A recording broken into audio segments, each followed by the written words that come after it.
Thank you, Sambhavi, for your maiden speech. Now, G. Thanuja Rani. Sushri G. Thanuja Rani. Next, Shri Abhay Kumar Sinha ji. Abhay Kumar Sinha ji. धन्यवाद सभापति महोदय। महामहिम राष्ट्रपति महोदय के धन्यवाद प्रस्ताव की चर्चा में आपने हमें बोलने का समय दिया, इसके लिए आपको धन्यवाद देता हूं महोदय।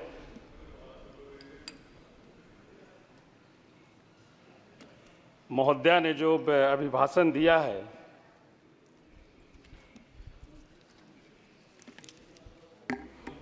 जिसमें केवल कागजों में सरकार का बखान है महोदय, धरातल पर असलियत कुछ और ही है। महोदय, मैं कहना चाहूँगा, अभिभाषण में भारत को विश्व का समाधान का देश बताया गया, जबकि यहाँ युवा बेरोजगारी से जूझ रहे हैं, गरीब मजदूर सब परेशान हैं, किसान आत्मदाह कर रहे हैं। किसानों की आय दुगना करने की बात जुमला रही, हर पेपर लीक हो रही है महोदय, हमारे छात्र परेशान हैं। जीएसटी से छोटे छोटे किसान, छोटे छोटे व्यापारी, मध्य व्यापारी परेशान हैं। पहले अपने देश की समस्या, जो विकट समस्या है, ये अगर समाधान हो जाए सरकार के माध्यम से तो मैं समझता हूं कि बहुत ही अच्छा रहेगा। महोदय, महामहिम महोदया जी के अभिभाषण में बिहार राज्य का कोई जिक्र तक के नहीं है, जबकि बिहार की बैसाखी के सहारे ये सरकार चल रही है महोदय, कहीं पर भी कोई जिक्र नहीं। बिहार में रोजगार का अभाव है महोदय, जबकि बिहार राज्य में ऐसे संसाधन हैं जो रोजगार का सृजन कर सकते हैं, लेकिन न तो राज्य सरकार उस पर ध्यान दे रही है और न ही केंद्र सरकार ध्यान दे रही है। सभापति महोदय, बेरोजगारी से हमारे युवा परेशान हैं और महोदय, मैं धन्यवाद देना चाहता हूं, जब बिहार में महागठबंधन की सरकार 17 महीने चली तो तेजस्वी प्रसाद यादव जी के प्रयास से 5.5 लाख बिहार में युवाओं को नौकरी देने का काम किया गया था महोदय। और मैं बताना चाहूँगा, एक दिन में एक साथ 2,23,000 समथिंग कुछ युवाओं को एक दिन में नियुक्ति पत्र बांटने का काम बिहार में हुआ था महोदय, महागठबंधन की जब सरकार थी। माननीय सभापति महोदय, मेरा अनुरोध है कि बिहार के हालात को देखते हुए विशेष राज्य का दर्जा देकर आर्थिक पैकेज दिया जाए। हमारे माननीय बिहार के मुख्यमंत्री जी का ये बहुत पुराना मांग है कि बिहार को विशेष राज्य का दर्जा दिया जाए। बहुतों तरह का अभियान चलाए, हस्ताक्षर अभियान, दिल्ली तक के यहाँ मार्च किए। तो मैं तो जरूर कहना चाहूँगा आपके माध्यम से महोदय कि अब देर किस बात की, अब तो आप सरकार में हैं, आपकी सरकार है और आपके बदौलत सरकार है, इसलिए अब तो बिहार को विशेष राज्य का दर्जा मिलने में तनी सा भी देर नहीं लगना चाहिए। बिहार में सिंचाई के पर्याप्त साधन नहीं है महोदय, पीने के पानी के घोर किल्लत है। नल जल योजना जो बिहार सरकार के द्वारा चलाई गई, केंद्र सरकार के द्वारा जो चलाई गई है, वो बिल्कुल ही जीर्ण शीर्ण अवस्था में है।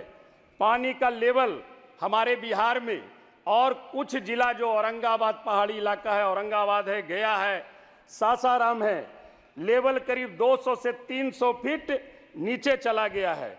सरकार द्वारा पीने के पानी के लिए एवं सिंचाई हेतु जल संसाधन की नीति नहीं बनाई गई है। कोई नीति बनाती। महोदय, जल है तो जीवन है, और जल है तो जीवन है, और सिंचाई अगर होती है, हमारे किसान अगर खुशहाल होंगे तो निश्चित तौर पर हमारा देश खुशहाल होगा महोदय। इसलिए हमारी आपसे आग्रह होगी कि जल संसाधन विभाग एक नीति बना करके सिंचाई के लिए और पेयजल की संकट को दूर करने के लिए एक नीति बना करके राज्य सरकार में निश्चित तौर पर उसको भेजने का काम करे। हमारा एक आग्रह होगा महोदय, बिहार राज्य एक तरफ बाढ़ का प्रकोप झेलता है तो दूसरी तरफ सुखाड़ का प्रकोप झेलता है महोदय।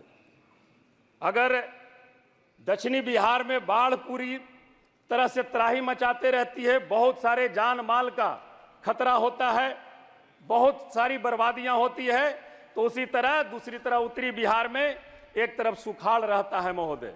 मैं आपके माध्यम से सरकार का ध्यान आकृष्ट कराना चाहूंगा कि जो बाढ़ से त्राहिमाम होती है और प्रति वर्ष कई को हजार करोड़ का नुकसान होता है, इसके लिए राज्य सरकार और केंद्र सरकार को मिल करके एक नीति बना करके बाढ़ का समाधान और सुखाड़ का समाधान निश्चित तौर पर निकालने का काम करना चाहिए महोदय।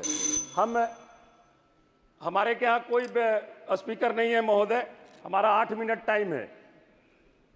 हो गया, 7 मिनट हो गया। अध्यक्ष महोदय, हम आग्रह करेंगे, हमारे बिहार में जातीय गणना हुई, महागठबंधन की जब सरकार बनी तो जातीय गणना कराकर और गणना के अनुरूप वहां पर लोगों को आरक्षण देने का काम महागठबंधन की सरकार ने की थी।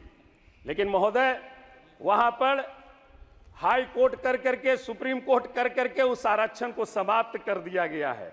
सरकार पुनः फिर गई है। हम आग्रह करेंगे इस सरकार से कि देश में जातीय जनगणना कराकर जातीय गणना के अनुरूप आरक्षण की व्यवस्था करे। देश और बिहार के युवाओं की स्थिति को सुधारने के लिए राष्ट्रीय युवा आयोग का गठन करें, ये हमारी सुझाव होगी। और हमारी एक आग्रह होगी महोदय, हम पहली बार बोल रहे हैं महोदय, इस सदन में पहली बार जीत करके हम आए हैं, हम आपका संरक्षण चाहेंगे महोदय। खत्म कीजिए अभी 1 मिनट में। 10 वर्ष की बात न करके इमरजेंसी के नाम पर देश को गुमराह कर रहे हैं। हमें 10 वर्ष की जो आपने गारंटी दी थी, बात उसकी करनी चाहिए थी। 2014 में आप क्या बोल करके आए थे? 2 करोड़ लोगों को रोजगार देने की बात कहा था, 15-15 लाख रुपया हर एक के खाते में देने की बात कही थी, किसान का आय आपने दुगना करने की बात कही थी। इन बातों पे चर्चा होनी चाहिए। बिहार और देश की जनता को एनडीए से भरोसा निश्चित तौर पर टूटा है महोदय। यही कारण है कि देश ने मोदी जी की गारंटी को नकारने का काम किया है और 370 सीट और 400 पार की जो बात एनडीए करती थी उसे 240 और 300 के नीचे ला करके खड़ा किया है। आपने हमें बोलने का अवसर प्रदान किया, इसके लिए आपको मैं धन्यवाद देते हुए जय हिंद, जय बिहार, बहुत बहुत धन्यवाद। श्री जी थानुजा रानी जी।